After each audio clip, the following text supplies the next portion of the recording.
Hello, YouTube.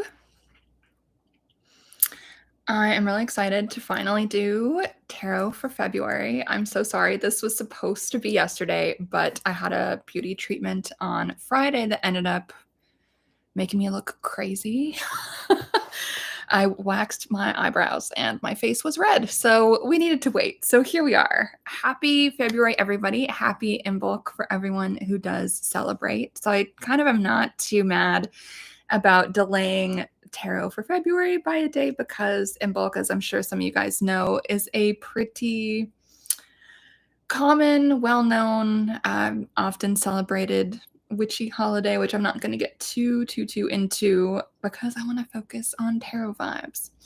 So what I would also really recommend folks do after listening to this video for tarot for February for 2025 is to go and listen to, even if it's on double speed, my tarot for January of this year. And I think it'll be a really fascinating exercise for everyone to do, to just kind of listen to that and reflect back on, okay, how did my month actually go?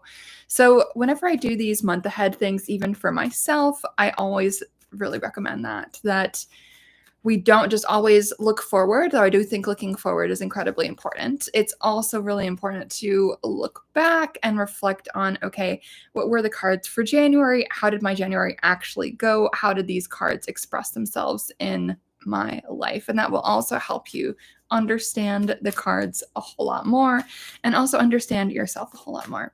So for folks who are watching live, feel free to say hello in the chat. I always love to know who's here. But if you are feeling a little bit shy, I guess it's not the end of the world. But just to recap January, I just re-listened to it before we're beginning here. So January, the cards that I pulled were very much around connecting with our integrity, right? There's some fun new romance stuff that is a smidge blocked. There's some childlike joy stuff that is a smidge blocked. And there was also a few cards about the importance of letting go of things needing to be an exactly perfect way. Because sometimes when we hold ourselves to these unrealistic standards of everything needing to be an exact like fairy tale rom-com, like sometimes that actually just is us self-sabotaging and shooting ourselves in the foot and like creating drama and problems where there really does not need to be any drama and problems. So that was a lot of the theme for January. We're also looking at integrity, connecting with our integrity, making sure that our actions were in alignment with our integrity in that kind of internal sense. So those are a bunch of the themes for January of 2025. So let's see what we've got for February. I'm really excited. We've also got, it's the year of the wood snake, you guys. So I love that as a snake myself. Pretty exciting. So let's just see what we got. So what are some cards that will let us know what the energy will be in February and also what we can do about it? Let's see what we got. Oh my God, great. Not great. Okay. All right, we've got some interesting cards, only one reversal. You know what, let's start with this and I'll put some off to the side as, what can we do about this? And one more. Okay, great. These are super interesting. All right. So one thing that's really cool about this is we do have two cards from January. And I'm sure you guys probably remember this card from my January 2025 month ahead reading here on YouTube. We had this card show up reversed. And what I love about this showing up as we're kind of continuing that conversation, continuing that narrative of what is this year, to get this card that we got last month, but it was reversed, and now to get it upright. I love to see this type of thing in a reading as we're kind of continuing on our narrative and our journey throughout the year, because this shows that we will successfully be able to unblock this energy, which is amazing because this is energy that I think all of us probably really do want to unblock. This energy is really lovely. So 10 of Cups indicates happiness. Especially when it comes to the home life, especially when it comes to romance, friendship, family, things like this.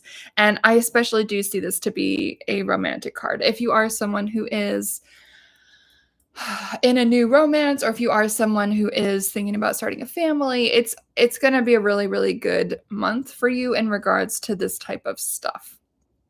We love to see this. So I think this is a fantastic way to start off our reading for the month, realizing that, okay, we have taken on side the provocations and the lessons that we pulled cards for in January, and we've been able to unblock this 10 of Cups. And as you can see, 10 of Cups is one of the best cards in the deck, in my opinion. We've got this nice rainbow. Everyone's happy. Everyone's dancing. Everything is in its right place. So I think a lot of the struggles that we've been experiencing in January, especially around matters of the heart, will begin to kind of coalesce and find their shape this month in February 2025. Like, I really, really, really love this as a card to start us off. And I especially love that it is in reference to what we pulled last month. I love that. So putting a slight damper on our good vibes, we've got the Three of Swords. So this is an interesting one in contrast to this, right? Here we see lovey, lovey, happy, happy. Nothing is going wrong. And over here, we kind of see the opposite, right? So we see the Three of Swords. And other than being a really beautiful illustration, I think this is like one of the most iconic tarot illustrations ever. Aside from that, what does this mean, right? We see a heart literally stabbed 3 times. And so I tend to see this as a heart-head conflict with the tarot. So yes, we might be lovey, lovey, happy, happy, which we love to see this. At the same time, there might be some stresses or something, let's say, some worries, some bad feelings, unfortunate thoughts from matters of the heart, let's say, in the past that are putting a slight damper on us truly being able to experience this. So whenever I pull this, and again, it's upright, whoever is listening likely knows what this is. Like, you likely know what these 3 things are that is stabbing your heart. And if it's not 3 things, it is likely one person doing 3 different horrible things to you. And so you probably know what these 3 things are. And so my tarot homework for you is to pull these 3 swords out of your heart and tend to those wounds. Cry if you need to cry. This is the only card in the Rider-Waite-Smith anyway, which is the only version I particularly care about, where we have rain, right? Rain, tears, sadness. So being able to hold space for our own recovery, the recovery of our heart, crying tears if we need to cry tears, getting rid of that, cleansing. I do see this as an emotional cleansing. And it is an invitation to pull these swords out of ourself, right? Whatever these wounds are, whatever these like horrible things that people have told us might be. And it could be even that you are doing this to yourself. That's always unfortunate when that's the case, but sometimes it is us that is sabotaging ourselves, that is harming ourselves with these negative thoughts, pessimism, self-sabotage, whatever it happens to be. And so if you are the one that is beating yourself up here and stabbing yourself in the heart with these horrible swords, please stop doing that and pull these swords out of yourself. Whenever I pull this for my one-on-one clients, the homework I tend to give them is, okay, please journal. What are these 3 swords inside you right now? Who put them there? What is it? What is it doing to you? How can you remove that sword? And what will you do to heal the wound that sword has caused in you? And so I want to give you guys that tarot homework for February, because as much as things are going to be quite lovely on the romantic, family, etc. suit, the emotional, lovey-dovey side of our lives, that doesn't mean that we haven't been through pain. It doesn't mean that we haven't been through hurt. It doesn't mean that, our life has been idyllic and like full of rainbows all the time. It's like, yes, the rainbow is here now, but it doesn't mean that we don't have bad days. It doesn't mean that we don't still have stuff to recover from. And so I also see this as a bit of a like, please go to therapy card. And please don't take that the wrong way. I'm in therapy too. Love it. I think it's really important. But attend to the mental health aspect of your emotional self. That is a big message this month with that card coming up. And next up, we do have this very interesting combination, right? We've got the Page of Swords and the King of Swords. I'm just going to grab a sip of water. And I love that these are not reversed. Everything is upright so far. So we're starting off with quite a strong energy. We're starting off with no reversals. We love that. And so nothing is blocked yet. There is a reversed Knight of Cups that I'm going to be talking about in just a moment. But let's just start off with the lack of reversals. I find this combination especially interesting because we see the beginning and end of the court cards for this particular suit of swords, right? And so it continues us on this swords journey that we're going to be on to some extent this February. So the page, of course, is the beginning of the court cards.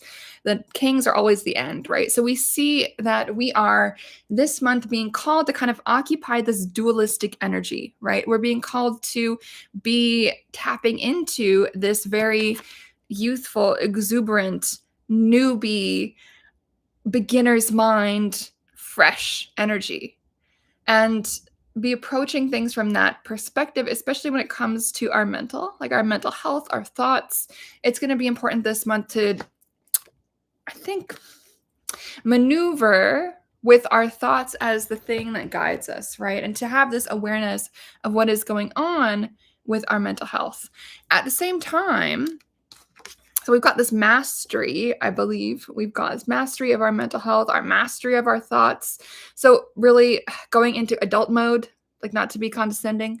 I don't mean it that way at all, but I think we all do live between these two modes a lot of the time, right? The inner child, which we see here embodied as the page, versus this like grown up adult version of us. I think for a lot of us, we are kind of grappling between these two over the course of our lives. And sometimes our child self is going to win. Sometimes the adult, grown up, responsible, aware self is going to win. And we are kind of juggling this, I think, most of us for most of our life. And I think these two cards right next to each other, especially coming from this same suit of swords, are really driving that message home that for February this month, we are going to be in this dance, right? This dance between our juvenile, our perhaps at times like kind of immature, childish version of ourselves that wants to maybe say something a bit scathing or kind of just stupid, because again, these are swords are speech, thoughts, communication.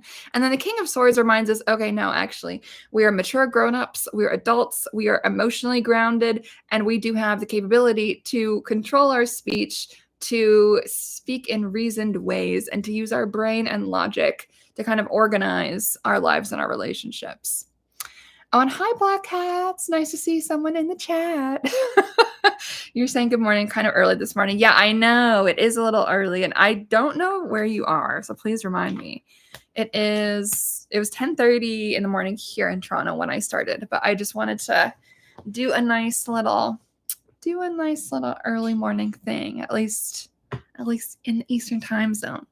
So I do like this dance that these two do. Again, thoughts, communication, being quite intentional about our speech. Because we all do have this ability to say the mean shit that is really going to crush somebody. But are we going to allow that version of us to win out? Like, I would say, hopefully not. Hopefully not. Let's lean more into the King of Swords when it comes to that, and lean on the page, not for the ability to be immature and say the scathing shit, but for the ability to kind of have fun and be optimistic and go into things with a go-getter mindset and a positive, kind of curious attitude. That is all the positive sides of the Page of Swords in particular. And let's see, Black Cat saying, you're on the East Coast. I love it. East Coast mornings. Tarot. I love it. All right, so next up, we've got the Knight of Cups reversed. So this is our first reversal of the day, which is quite interesting. It's taken us quite a few cards to get here. So Knight of Cups reversed is an interesting one, especially when we link it up to this lovely 10 of Cups. So the Knight of Cups reversed, I feel like there's going to be some blockage around someone making romantic gestures. And my cat hopefully is, I know you guys can't probably see her. She is crawling in front of the computer, stepping on all the tarot cards. So we'll see if she knocks over anything. Right. So the Knight of Cups what do I want to say about this? It's so interesting to get a reverse Knight of Cups when we've got this upright Ten of Cups. It's a quite fascinating combination. And I don't know if you guys see her little tail swirling in front of the camera. So the Knight of Cups reverse, again, does tend to indicate some kind of blockage when it comes to conveying a romantic message. So for Valentine's Day, I want to say some of us might end up being a little bit disappointed. Some people might not have the ability, the wherewithal to convey the message that is on their heart. There's likely some kind of blockage with some people. And that is, I'm going to pull some cards for like what to do about that if that's your situation. So I'm sure it's going to be the case for some people since it's coming up. So the thing though is with this Knight of Cups, it's interesting because I do think some folks will get the nice, clear communication that they want and deserve. And I think other people are going to have this blocked experience. And it is going to be this kind of one or the other type of thing. The Knight of Cups has a message on his heart that he wants to convey. And again, this can be someone of any sex, someone of any gender, whatever. But the Knights do tend to be this movement-oriented card, right? The Knights can be messengers. And we do see him literally kind of moving forward in a little bit of a slow gallop towards who knows where. I think, let's just see. What else do we want to say about this? Who is the Knight of Cups? What's going on with him? What is going on with the reverse Knight of Cups? And if maybe you listening here are the reversed Knight of Cups. So let's see. Let's see. I'm going to pull some cards for someone on the other side of this reversed Knight of Cups. And also the reversed Knight of Cups himself. Okay, so these are both reversed. So for the reversed Knight of Cups himself, if this is you, Seven of Wands reversed. So if you are listening to this and you are resonating with this reversed Knight of Cups energy, as opposed to, let's say, the energy of these two cards, because whenever court cards comes up, it does tend to represent a way of being. And so I do tend to see them as representing people and certain ways that people are acting, much more so than the other type of cards. So, okay. So for folks who resonate with this Knight of Cups energy, as opposed to the Page and King of Swords energy, if you feel like this Knight of Cups is more kind of where you're at in your life right now, what I want to say for you for February is we've got this Seven of Wands reverse. So Seven of Wands, I'll show you right side up, not exactly the most fun card. You probably feel like you're playing whack-a-mole and that there's like too many things to just like deal with and get rid of. And you might feel like you're being attacked from all different directions. Pretty much what this dude is doing, right? The sevens do tend to indicate some form of overcoming. And hold on, let me just move the cat. Please move, Choya. I can see she's got like stuff on her butt. Please don't sit on anything. All right. And so this being reversed, it's like what whack-a-mole related activities are you avoiding? Because if you resonate with this Knight of Cups reversed and there is something on your heart that you are blocking or that you're not communicating, you're not moving towards that thing, that person, that situation, etc. If you feel like you're kind of caught in the mud, you're in molasses, you're not moving, but you want to, what I'm getting as a message for you again is like, play the whack-a-mole, get all of this shit off your plate.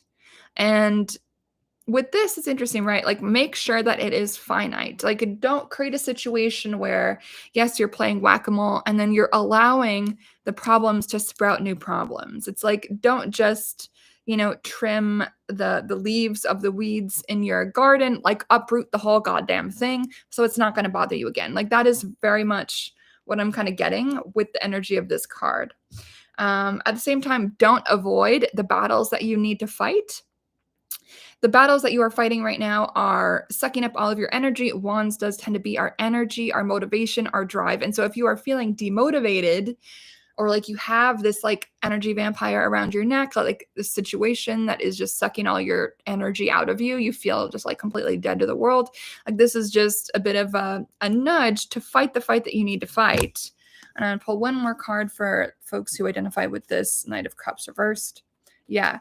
And so until you actually fight the fight that you need to fight, play the whack-a-mole, uproot everything. Oh, and thank you for the person who just hit like. If anyone else wants to do that, please feel free. I always forget to say that because like, I'm kind of new to YouTube still. I don't fully get how it works. So thank you for everyone who is doing that. So once you are done playing whack-a-mole, once you actually fight the fight that you need to fight, get all of this shit off your plate, then you're going to free yourself up to actually turn the star right side up, because right now it's reversed, and you'll be that person that you know that you can be. This is very much a card of self-actualization, happiness, joy, wishes fulfilled. Oh, and someone in the chat is asking, how does the moon affect emotion? 1 minute, my friend. We are in the middle of a reading. I will answer that eventually. So just to summarize, so for folks who identify with this Knight of Cups reversed, what you need to be doing is honestly getting rid of all of this shit that is on your plate, solving it once and for all, whacking down everyone and everything who is bugging you. And once that is all done, you will be able to be this self-actualized person, avoiding this fight, putting off this fight, or only whacking down like a few of these wands that are coming to attack you is not really going to solve your problem.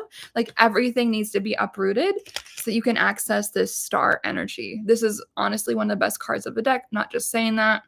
Fantastic. This is possible for you. And it might not feel like it, because for folks who do identify with this Knight of Cups reverse, where you do feel kind of emotionally blocked, like you can't move forward, like you're kind of stunted right now, the star is in your future should you choose to rise to the occasion of dealing with whatever it is, the drama that you need to deal with. I'm sure whoever resonates with that is going to know what I'm talking about. So people on the other side of the Knight of Cups reversed, as I do think that is going to be some of us. There's going to be some of us who don't really identify with that card, and we identify with having people in our life who remind us of that energy. So let's just see what we got. 10 of Pentacles reversed. And so this is an interesting one, especially since we've pulled that 10 of Cups already. So I'll show you guys this right side up. 10 of Pentacles upright, just to show you the complicated imagery here. This is an interesting one. I feel like this kind of happy household, like happy family, it's interesting because it's like there's some parts of it that are present, and then there's like the more concrete aspects of it that are not quite present yet, right? Because if we're going around like the wheel of the elements, and we're looking at like what is more airy, what is more abstract, and then what is more concrete, like what is more tactile, like what can we, like tap a few times and actually feel it and hold on to it and grab it, that is going to be more of a Pentacles energy, right? So it's like we feel the emotions, but the tactility, the building a home together, all of that, like we can't quite grab it yet. And so that might be feeling a bit blocked as a result of this energy, which is interesting. And so for folks who are on the other side of this, I would leave you guys with the Justice card, which is just make sure that you are being treated fairly and you feel okay to stand up for yourself in whatever situation you find yourself in this month, especially around matters of the heart. It is okay to be a bit of a, harsh ass with your words and have some very extreme boundaries. We do see this Justice card holding this sword again. Swords seem to be a bit of a theme this month. And you'll notice the sword is very clear, straight up and down, very incisive, very intentional. It is not like a flippy floppy sword that's kind of going every which direction. There's no kind of like limp wrist of like whatever. It's like, no, here is the intentionality with the messaging.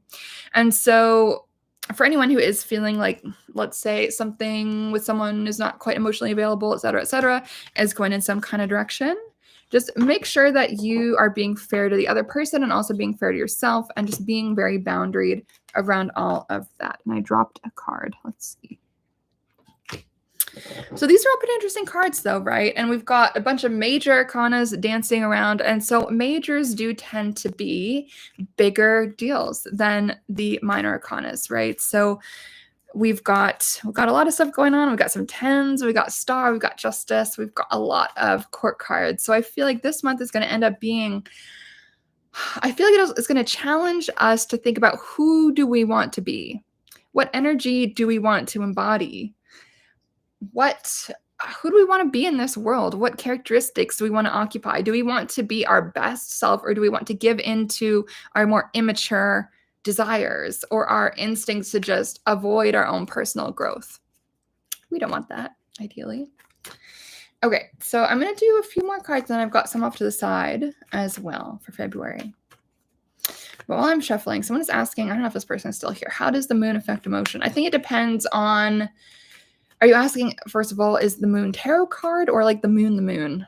I think it's going to affect everyone differently. I think it depends like what your moon sign is in and also what phase of the moon that you were born under. Personally, I was born under a full moon, and so personally I tend to be like a bit tired during full moons. But you know what? That's a good idea for a video I should probably make, because I don't really want to get fully into it right now, because it's not what we're doing. But I probably should make a video about that. All right, so a few more cards for February. These are not great, but let's talk about it. So we've got more swords and more major arcana. Interesting for February. So the devil is a fascinating card. I like to contrast the devil with the Eight of Swords. The Eight of Swords, we're seeing that someone is self-sabotaging. We're seeing that someone is feeling trapped, but they're not really trapped. However, with the devil, yes, we are actually trapped to some degree. We see this chain. Someone is actually chained to a bad situation. And so this can be a few different things. This can be like legal contracts. This can be marriages, I feel called to say. This can be family relationships that we feel like we can't get out of or escape from. This can be like golden handcuffs with some kind of job, let's say. But the devil, the main message that I want to convey with the devil right now is the devil is a bit of a call out to make sure that we are not giving into our negative coping mechanisms this month, right? The devil is our bad coping mechanisms. The devil is our maladaptive behavior. The devil is all about these things that we do that feel good in the moment, but in reality, it doesn't really help us get anywhere. It doesn't really heal us. It doesn't really move us forward. So this could be something like, let's say, scrolling on Instagram or TikTok or even YouTube and just avoiding doing anything productive. This can be drugs or alcohol. This can even be sex addiction. This can be pretty much whatever. Any kind of thing that is our base instinct to do and to get involved in that is just going to actually be bad for us. So if any of us do need to kind of cut some of these habits this month, I really would recommend spending some time doing that. And this could be avoidance. This could be so many different things. So please just do a bit of a gut check this month and be like, okay, hold on. What are my bad coping mechanisms? What are my patterns? What do I do to cope with, let's say, a strong emotion or feeling trapped or feeling overwhelmed? How do I deal with that? What do I do as a result of that feeling? And is that behavior helping me or hindering me? Is it healing me or is it harming me? Is it healing people around me or is it harming people around me? And really getting clear about the ways that we self-sabotage and just do behavior that does not serve us is a bit of a call out. Five of Swords, pick your battles this month. I would say this is an important battle to focus on, whatever that happens to be for folks. Pick your battles, choose your words carefully. I do think there is some potential for some drama this month, especially since we've got so many swords in this reading. But at the same time, starting off with the 10 of Cups makes me feel like we can choose what we're focusing on this month, right? We can choose to have this ground us, this kind of romantic, emotional connection. Again, whether that's a romantic partner, whether that's family, whatever that happens to be, we have something good. We can choose, do we want to let this ground us? Do we want to have this be the kind of foreground, background, etc. of our lives as we're going through all of the provocations and challenges that we see in the Swords cards? Or do we want to pretend this doesn't exist even though it does? And so I know personally what I'm going to choose. But, you know, your mileage may vary and everyone gets to decide how they want to live. But I would say there is a lot of goodness that we're moving into, and of course some challenges as well. And we just get to decide, how do we want to deal with those challenges? Do we want to be an immature like idiot? Or do we want to really call upon the more mature, the more reasonable, the more growthy side of ourselves? Like, which part of ourselves do we want to be working with with whenever these kind of challenging moments come up. It's going to be an important part of our month. So I've got 4 more cards for us for February 2025. 3 of them are reversed. 3 of them are major arcanas. So let's talk about the majors. Actually, no, let's do this one first. Reverse King of Wands. So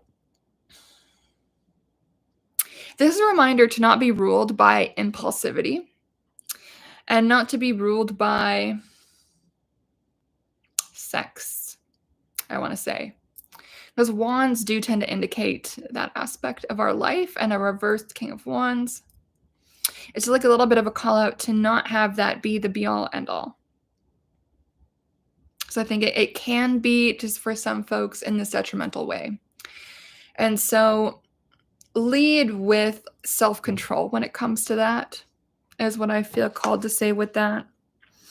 And next up, we've got some interesting majors. So let's go in order. The Emperor, we pulled this last month as well. So I feel the message, the gifts of the Emperor are still around.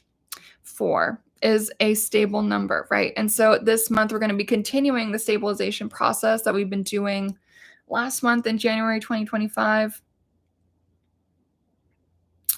So the Emperor is all about structure. How can we bring some structure into our month? How can we bring some structure into our life? And this structure card, the Emperor, it reminds me for some reason. Let me see, where is it? Of this card a little bit. How can we bring some structure into our life? How can we be a bit of our own parent, and potentially the parent that is not, let's say, the feminine energy parent? How can we be a bit more of a decisive hard ass to ourselves when we need that? Because I think we all do need that sometimes. I know exactly how this is hitting for me. I need to finish writing my PhD draft this month. And so I know this is me being like, I need to fucking discipline myself and sit and just do it. Simple as that. And so what is it that you need to really discipline yourself this month to do? There's probably going to be something. And it might not be fun at the time, but it is going to create a more long-term stability. And it is important to just get that thing out there, get that thing done. Next up, Lovers reversed, pretty literal. And it is interesting to get this card with the Devil, as we can see that they're kind of related. Let's just look at them. So it's like, which are you choosing this month? And it's interesting because February obviously has Valentine's Day. Are you choosing to be in Devil mode, where you are ruled by, let's say, your baser self-sabotage instincts, where you're fucking yourself up? The Devil is often to do with addiction and just like crazy mental health stuff and just self-sabotage and being trapped and all of these things, these bad things that we do. Or do we want to be in the Lovers space, where we are hanging out with an angel and everything is chill? And we're in this amazing situation where we're just vibing. And that's not always how I interpret the Lovers card. Sometimes I interpret it as indicating some kind of choice between what we should be doing on paper and what our heart wants to do. And whenever the Lovers comes up, I usually do tend to recommend that folks do what the heart wants to do, rather than what looks good on paper that we don't really fucking want to do. That's just my opinion. And I don't think it's any accident the Lovers has come up in February, Valentine's Day.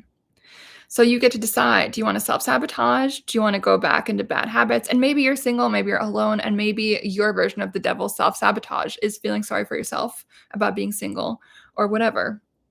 And this is like a bit of a nudge of like, don't do that.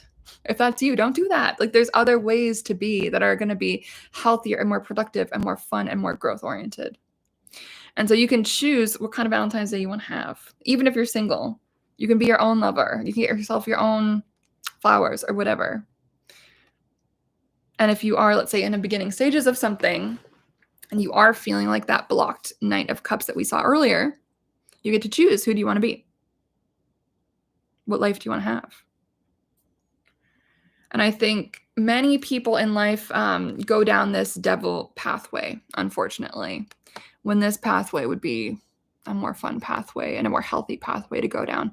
And again, this Lovers card has many other meanings that I'm not going to get into right now because for whatever reason, I feel called that this is the right meaning to talk about today. But it's like, are you choosing new love? Are you choosing love in general? Are you choosing happiness? Are you choosing sunshine? Or are you choosing to feel like crap because you feel like you deserve to feel like crap? Are you choosing self-sabotage because you feel unworthy of happiness? It's an important thing to sit with for this month. The World reversed. Beautiful card. Last card of the Major Arcana. We've got a ton of Major Arcanas this month, actually, like a lot. So the World, are we allowing the universe to hold us? This month, I would recommend create space for your spiritual practice. Allow the universe to hold you in place as you are dancing through all of the stuff that I've already talked about. This is one of the only majors that is in movement, kind of dancing. We see the dance in the World and the Fool. All of the other majors are very still. And so we do see this kind of beginnings and endings. So like, what endings are you avoiding? What beginnings are you avoiding? And especially when we're contrasting that Devil with the Lovers, I do see this tension between leaving behind one life and entering into another life. And is there friction around that? Is there avoidance around that? Is there a fear of happiness? Is there a fear of moving on? Is there a fear of allowing the universe to catch you? Is there a fear of joy? Is there a fear of dancing? You know, is there a fear of moving into the next stage of your life, which is probably going to be much better than the current one? Why are you blocking that? Don't you think you deserve it? I think you do, wherever you are, everybody listening. I do think we all deserve that, you know? And so pay attention to the ways that you're self-sabotaging this month. Like, there's obviously so much that we got into. And for everyone who is showing up late, like, I'm sorry, you're going to have to rewatch. But there's a lot going on this month, right? We're being challenged to face our triggers. We're being challenged to become this next version of ourselves. And that is always going to happen in conjunction with other people. Like, yeah, we can do some healing alone. I think that's important sometimes. But at the same time, it's like, what is really challenging is how can we heal in conjunction with others? How can we show up as our best self in conjunction with other real human beings? It is very easy to delude ourselves that like we're all good and like we're healed if we're just hanging out by ourselves in our room all day with like no actual human beings to interface with. And so this month is really going to challenge us to really kind of check our progress. And I think this month we're going to have a lot of opportunities to step into that next version of our life. I think it's going to be a really important month for pretty much all of us. Let me see, how many majors do we have? 1, 2, 3, 4, 5, 6. 6 majors and 1, 2, 3, 4, 5, 6, 7, 8, 9 like minors. That is crazy, right? Not very likely to get that many major arcana. It's almost half major arcana in this reading. And so this month is really going to challenge us. If this month ends up feeling like a lot is happening and a lot is moving, like the tectonic plates are kind of shifting around in our life, that would not surprise me all that much. I do think it is going to be a month of big shifts. And so it's just like, do you choose to move into that version of yourself? Do you accept the invitation for the shift? And this is one thing I think is really important, right? It's like we are always having these invitations for the shift. And yet we can ignore the invitations, just like we can ignore an invitation to someone's wedding, you know, or an invitation to someone's birthday party or a text that we receive. We can ignore the invitations, but chances are we should at least try to rise to that. You know, why not? So that's the reading for February 2025. That's a lot of stuff going on. Does anyone have any questions?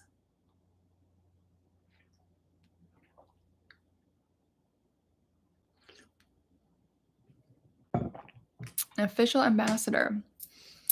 You were fearful of the last full moon. Oh, why? I think in order to really help you with that question, my friend, I need to know why you were fearful. I don't think full moons are anything to be afraid of personally. I think, and if anyone else has any questions, do feel free to type it, even if it's not tarot related. Like I'm happy to hang out for a few minutes and answer some of these things. I don't think there's any reason to be afraid of the full moon. At the same time, from what I'm aware, hospital things do spike during the full moon, and I do think crime also spikes during the full moon. So I think there is something going on with that where people do feel more emotional or more volatile during full moons. Like I tend to just stay home during full moons, to be honest, because I do find the energy a little bit intense. And that could, again, just be because I was born on a full moon. Let's see. Black Cat says, "Ooh, it's your birthday month. Happy birthday. It sounds like it's going to be an interesting month." Yeah, I think it probably will be. It seems like a big shift. The energy feels like it's really going to be taking off in February, if that is something that folks want to accept and step into. Ooh. Mia is asking, "Are you still doing the monthly membership program? Yeah, I remember you doing last summer. You were definitely disappointed you missed the animism class." Oh my God, Mia. Yeah, so you know what? I'm restarting the membership, but it's going to be taking a really different shape. So that announcement will probably come this month. I have a lot of things I need to do this month, so I'm kind of contemplating on if I actually just need to restart the membership around the spring equinox. Like that would be like March, middle of March. Just because I need to finish my PhD this month. Honestly, my therapist has cut me off until I'm done my PhD, which I think is fair. Like he needs to do that. Otherwise, I'm not going to fucking do it. So like I need someone to be that emperor card. You know what I mean? So I feel like it would probably be best for the membership to be relaunched in March.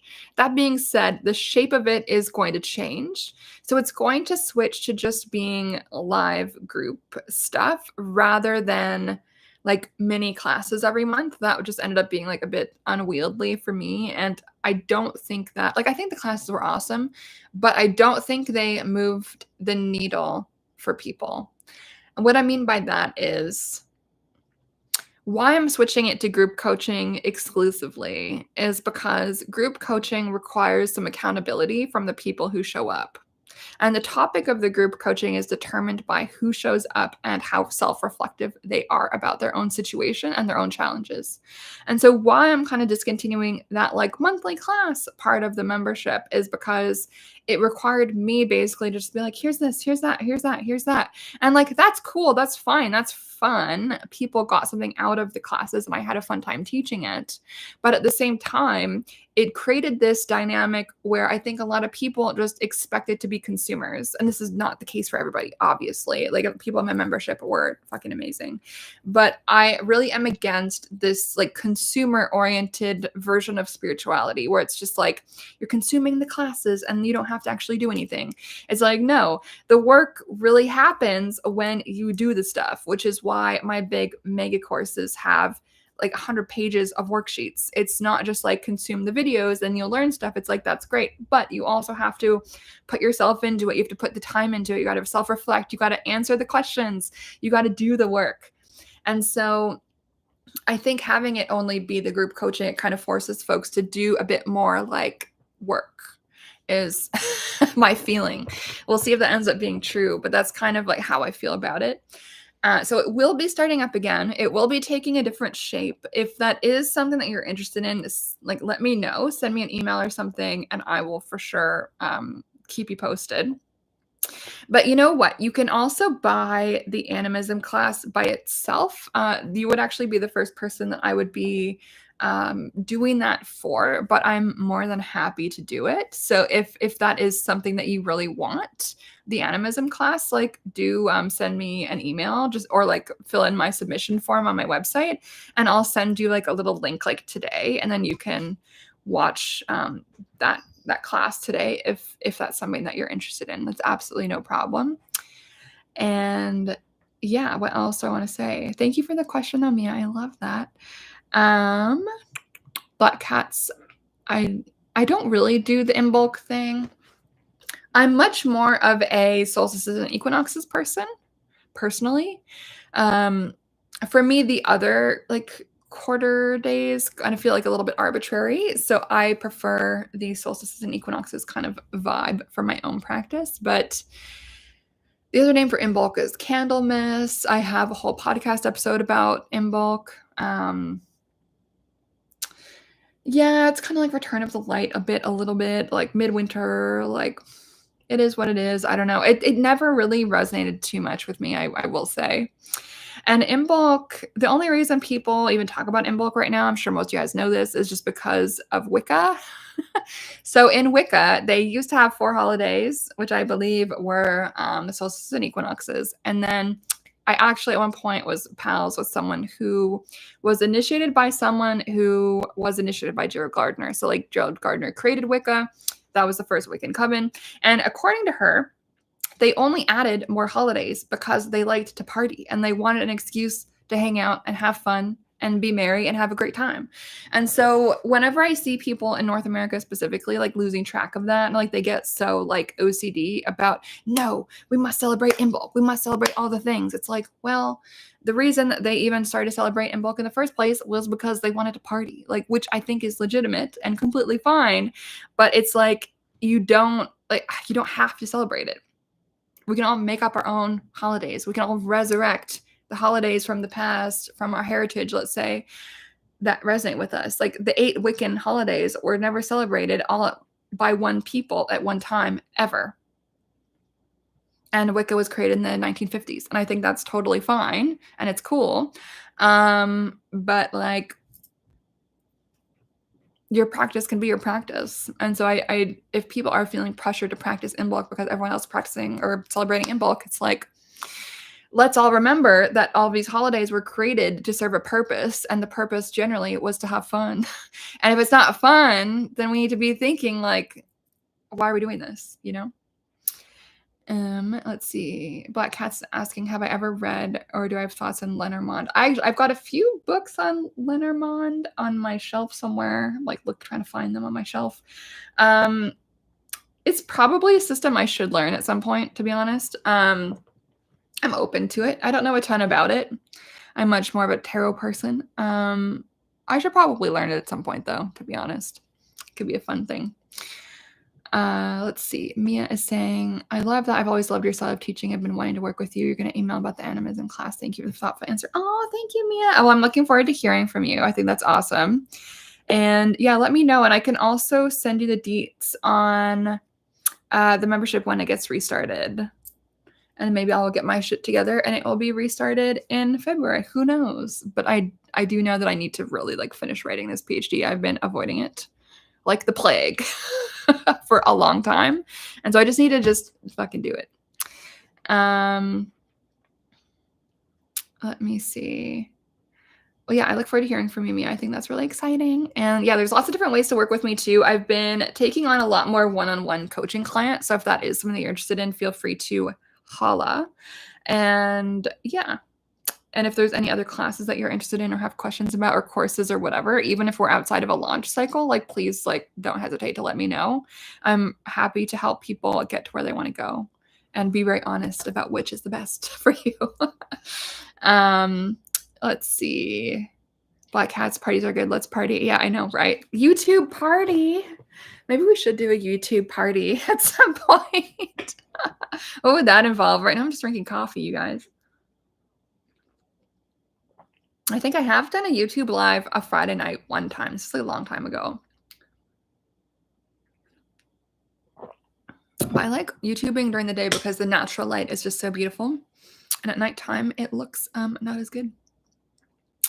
Official Ambassador says, you didn't hear the answer to your question. Was it responded to? Kind of. Kind of. But you didn't tell me why you're afraid of the full moon, my friend. I don't really understand like why you're afraid of the full moon in the first place. So if you could give some details, I would be happy to advise. Oh, Sam, I haven't seen you around here in a while. Hello. Let's see. Black Cats is saying there was a YouTube tarot video that used to do a tarot happy hour. That sounds fun.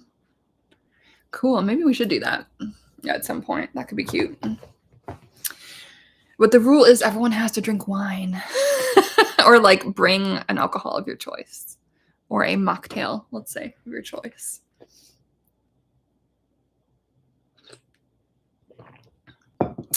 Ambassador says, it just creeps you out for some reason. Why though? You're not giving me much to work with here, my friend. I can only help you if you help me help you. Like, otherwise, I can't help you. Cannot help you. Because the full moon isn't creepy. I think the full moon is great. You know? Like, its energy is strong, but it's not dangerous.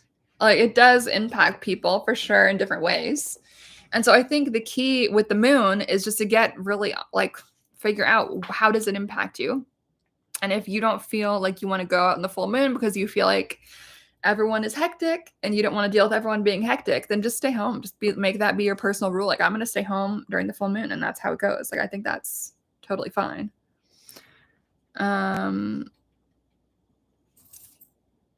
Let's see. Sam. Oh, wait, hold on. Sam says, I've been watching replays. Not seeing me in lives means you're sleeping well. You're in Australia. What time is it in Australia right now, Sam? And where in Australia are you? I kind of would love to go to Australia, but it's a really long flight.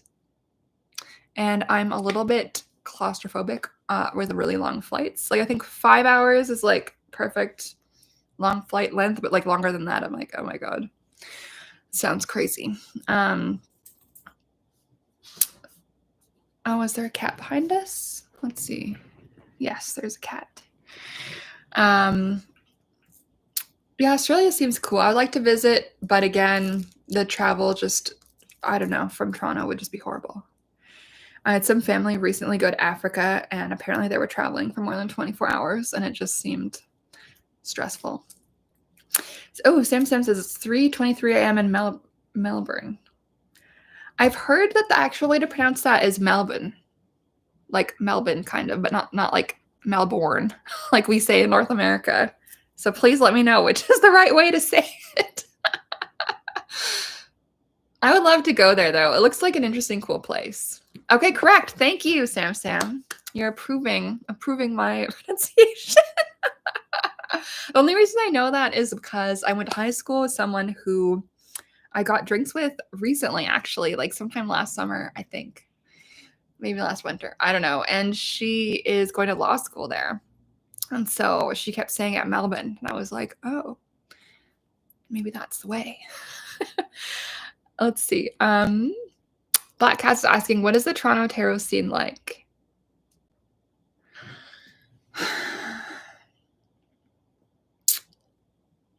I feel like the Toronto tarot and witch scene, honestly, is kind of weird.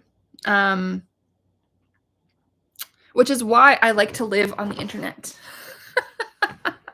So, okay, I feel like witchy communities in general are a little bit weird. And first of all, I guess I'll ask or answer Black Cat's question. Are you traveling this year? No plans to. No plans to. Maybe I will. I don't know. But no plans to as of yet. Yeah, no plans to. One of my cats needs pills, so I have to pill her every 12 hours. And so that kind of, I think, puts a little bit of a damper on traveling until that kind of gets sorted out. There's a radioactive treatment I can get for her, but it's kind of expensive. And then she has to go to some like cat hotel or something and just be radioactive for a few days, so she doesn't like poison me with her radioactivity. Which is crazy. Science is insane. But she has some kind of hyperthyroid issue. And so apparently this like some kind of radioactive thing is going to like zap the bad thyroid cells. I don't know how it works. But back to Black Cat's question, what is the Toronto tarot scene like? Okay, what is my answer to this? So I think it would be easy to just say like, well, everyone's crazy and dramatic, but like I think that's kind of like a cop-out answer. So my experience with a lot of people and communities in the witchy scene, whether in Toronto or other places, is it does tend to be a lot of folks who kind of have this like guru complex, and like they want to be the head honcho witch in charge and have everyone else just kind of blindly follow them and just have like cronies and like fan hangers on and stuff. And that's never interested me. at all. Like, I don't want to be someone's groupie, and I also don't want groupies. Like, I just want to help people. Like, I want to make everyone have more skills so that you know how to do this stuff that I'm doing. That's what I want. And I want everyone to do it in their exact own way. I don't need to make Sabrina clones. I want to help empower everyone to be their unique version of themselves. Like, I love that, you know? Do I read tarot for myself? I read tarot for myself for sure. I feel like whenever I've gone to someone else for a tarot reading, I've been disappointed because I just generally don't think they are as good as what I could do for myself. I'm pretty intuitive as it is, and I'm pretty good when it comes to reading. So yeah, I tend to read for myself. Like, on the very odd, like once every 2 years circumstance where I feel like I can't be objective about something, I will go to a reader, but not for tarot. The people I tend to go to are Paleros, usually people who practice Palo. And so that is like completely outside of what I do. It's completely outside of my realm. And so they're doing something different. It's kind of the short version. They're operating a completely different magical system, and they're still really good at what they do, but it's just different from what I do. And so sometimes that outside perspective is fun to get. And when you get someone who is like really, really good, then that's very gratifying. Black Hats is saying, do you have a favorite tarot teacher, a book that you learned from and turn their teachings from time to time? No. And I know that sounds arrogant, but for me, if I'm going to be completely honest with you, like, that it was the cards themselves that taught me things. You know, I see the tarot as a being, as a spirit, as a friend, right? I see these cards as like each card has a spirit, and I feel that the deck has a spirit. It has its own energy. And so this is kind of why I always tell my students, like, please, like, don't throw out your tarot books, but like put them under your bed in a locked box for like 3 years and then come back to them. Because I really am against reliance on the book about pretty much everything. Like, I did not learn tarot from a book. Like, have I read some tarot books? Yes, absolutely.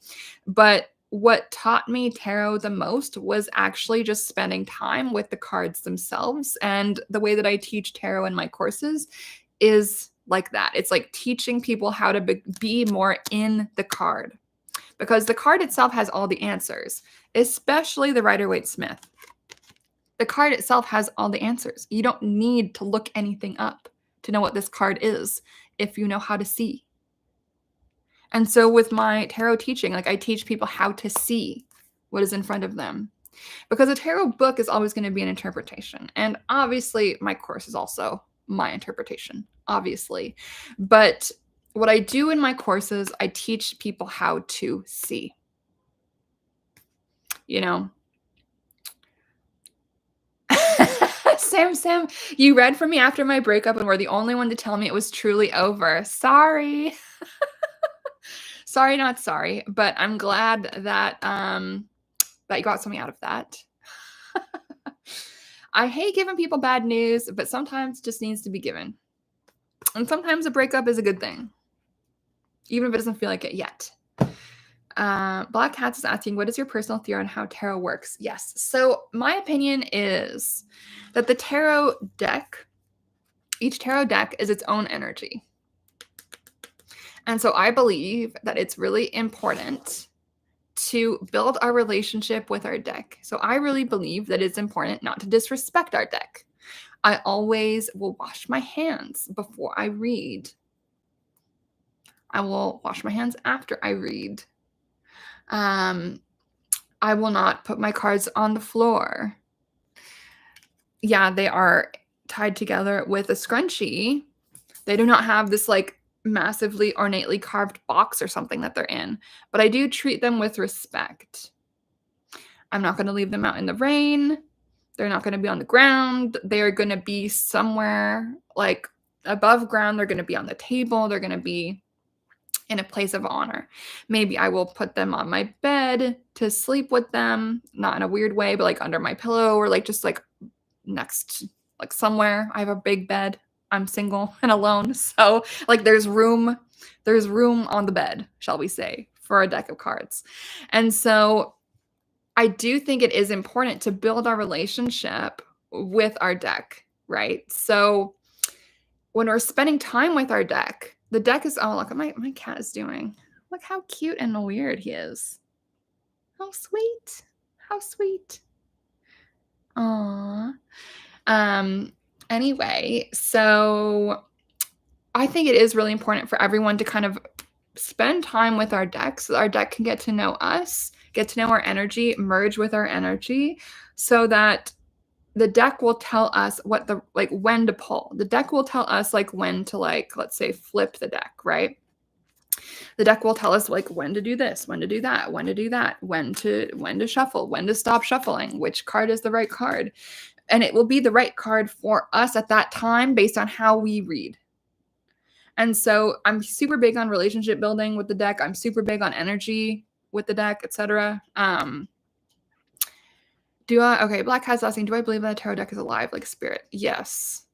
Personally, I do believe that. And so you're asking, does that mean there could be good and bad decks? Okay, so short answer, yes. But I do think that decks can be cleansed so their energy is improved. This was a deck I got as a gift from a friend who is an antiques dealer. And so this deck is actually like a really old deck. It's probably from, I don't know, like the 70s. Like I think this is kind of like the original 70s deck. So this deck I think retails for like 400, 500 bucks. So thank you to my friend. But I did not cleanse this deck, even though it's way older than I am. Why did I not do that? Because I felt that the energy that the deck came to me with was good energy. And so I didn't feel like it needed to be cleansed. I felt like if I cleansed it, it would be removing all of the good vibes that this deck has accumulated throughout the years. Does that make sense? So if I felt a bad vibe, I probably actually would have just given the deck back to my friend or done a deep cleanse on it to kind of start from scratch. At the same time, there has been decks I've gotten where our energy just didn't jive. And so I've either re-gifted those or sold them or whatever. And so I do think that different decks have different energy, different versions of the same deck are going to have different energy. And so I do think it is important to just like be aware of that, like try to rebuild the energy relationship if we want to keep a vibe with that deck. Yeah, it's a personal decision. But I do think that the energy of a deck is one of the most important parts of a reading. I think a tarot reading is a blend between my energy, the deck's energy, and then the energy of whoever I'm reading for. And so when I do these monthly things, it's like my energy, the deck's energy, and then the energy of like tapping into the universe and like the collective vibe of right now. But if I'm reading for, let's say, a client, it would be like my energy, the deck's energy, probably my spirits as well, the client's energy, and then the client's spirits, whether that's ancestors, etc. And sometimes people's ancestors come through like intensely, and sometimes they don't. And sometimes my ancestors are chatty and have things to say, and sometimes they don't. So it's like a collaborative process. That's how I see it personally. And let's see. Black Cat's asking, does that mean a deck could ever lose its energy and you would need to pass it along or throw it out? I think it could, but I think it would just be due to neglect, you know? I think if a deck loses its energy, it's because you're probably neglecting it. And so I do think it could be like brought back up to equilibrium. It would just be kind of like revitalizing a friendship that you've ignored for a little while. You know, like just ask your friend out for dinner again. Get them a present. Have I gotten into any historic decks? Like what? Like what? Historic decks, do you mean like the Marseille? And like the versions of the Marseille? Let's see. You guys can see my outfit. Outfit. Let's see. Cat is still. This is my cat segment. He has been on a weight loss journey. So he's lost like a lot of weight because he was pre-diabetic and now he is undiabetic. And he has just lost so much weight and he's like got a new lease on life. He's just so, I don't know. It's like he's acting completely different. Like he just seems so much more vibrant. It's so nice to see my little baby. So he's hanging out. So yeah, Black Cats, let me know what you mean by historic decks. And if anyone else has any questions, let me know. I'll have a sip of my coffee in the meantime. But speaking about decks this way, right, this is why I think it's hard to just get a brand new deck and just expect the readings to be instantly amazing. That's probably not going to happen because you need to vibe, you need to kind of merge vibes with the deck. You know what I mean? It would be like expecting someone you just met to know everything about you. Like, of course they're not going to, as you guys aren't like fully pals yet, you know? Let's see. Black Cats is saying you've got one that has 2 historic alternative cards, the Tower, House of God, and the Lightning cards. I love that. So that's, I love the Tower. And I love those 2 alternate names for the Tower, the Act of God. So good. And the Lightning, or House of God. So good. Yeah, the Tower is such an interesting card. It's a tough one, but a beautiful, important card. I think we all go through those Tower moments. It's like kind of unavoidable in this thing called life, right? Yeah, and some decks have strength and justice flipped. Yeah, I've seen that too. Like, to me, I don't understand the flip. Personally, I don't agree with the flip. I feel that strength always needs to be 8 and justice always needs to be 11. I feel very strongly about that. Like, numerologically, it just makes more sense to me, like, considerably. But whatever. I don't agree with the Thoth style of tarot, generally. I'm not into it. I'm not a Crowleyite. Some people have like taken a shit on my head for not being like familiar with the Thoth, but like, I don't know. It's just not my thing. Let's see. Ooh, Black Cats is saying the same deck you're talking about came with 7 devil cards, and you can pick which one you want to use. That's interesting. What's the difference between all the devil cards? And which deck are you talking about? I think we all are very curious.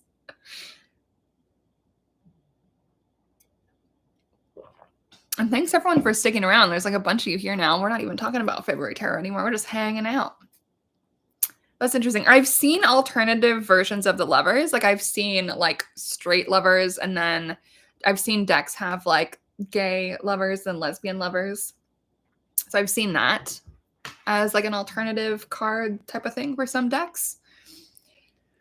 It is what it is. I have like no opinion. It's like if artist wants to do that, go for it. I think that's fine. I don't know if I would use alternative cards though. Like I kind of just, maybe I'm a bit of a purist. I just want things to be how they are. Ooh, just different art forms of the devil. Yeah, Black Cats, let us know what that deck is. I'm kind of curious. Inquiring minds wish to know.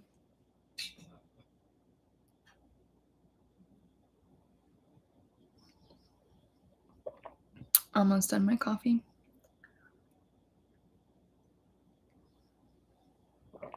I love when people are popping off in the chat. So thank you, Black Cats. You were awesome. And a bunch of other people also said things. So thank y'all. Well, if anyone has any other questions, I'm here. Let's see, what time is it? I've got 20 more minutes. Actually, let me just check something. I'm ordering groceries. So I need to make sure really quickly, actually, that they don't need me to update anything. So while I'm looking at this, ask additional questions, please, if you would like to.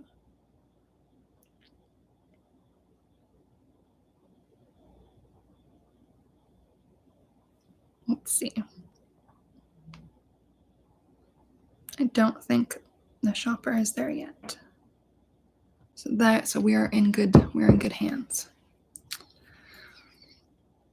I think grocery delivery is like one of the best things ever.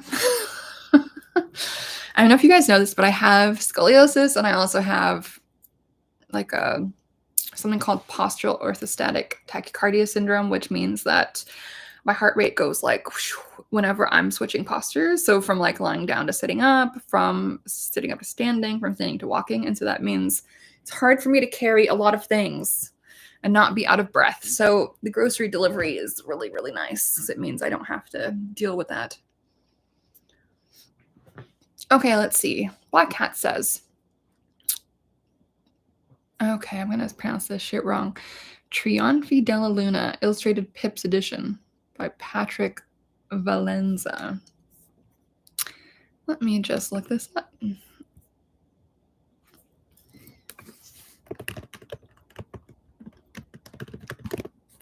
Let's see. Oh, this is kind of cool. Oh, interesting.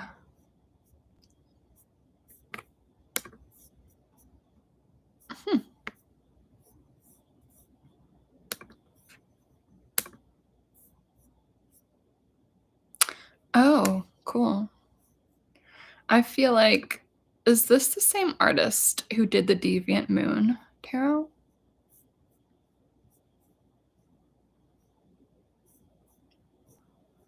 Looks really cool.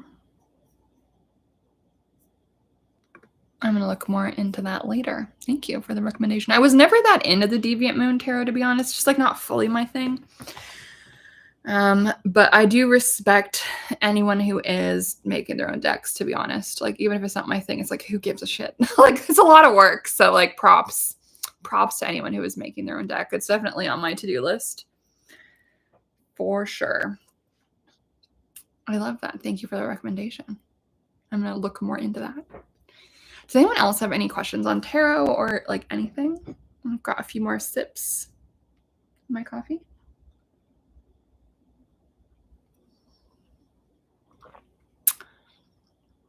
Let's see. Black Cats is saying he's also got a really cool new oracle deck called the Gallery of Hallucinations Oracle, which is amazing. You think I would like that? Okay, cool. I'll check it out. Always down for new decks, to be honest. Although I am, I think, going to be doing a like yard sale online soon because like I have collected decks forever, but I think there's just some that like I just need to accept that we're not vibing and someone else needs to enjoy it. And I needed to be the vessel to like give that to someone else. I think I just need to declutter some of my old decks, I think. But not my oldest deck. I'll never give away my oldest deck, even though I don't read with it anymore. But there's some that just, yeah, I think I probably should just rehome. Yeah, so I think I'm going to do like a yard sale sometime soon, an internet yard sale. So keep your eyeballs peeled for that. I'll let you guys know. I'll probably end up actually doing a YouTube of what my yard sale is going to be involving. Yeah, I think that's a good idea. Okay, thanks, Black Cats. Okay, well, if no one has any more questions, I might go as well. I'll take a few more sips of coffee to see if anyone else has any questions.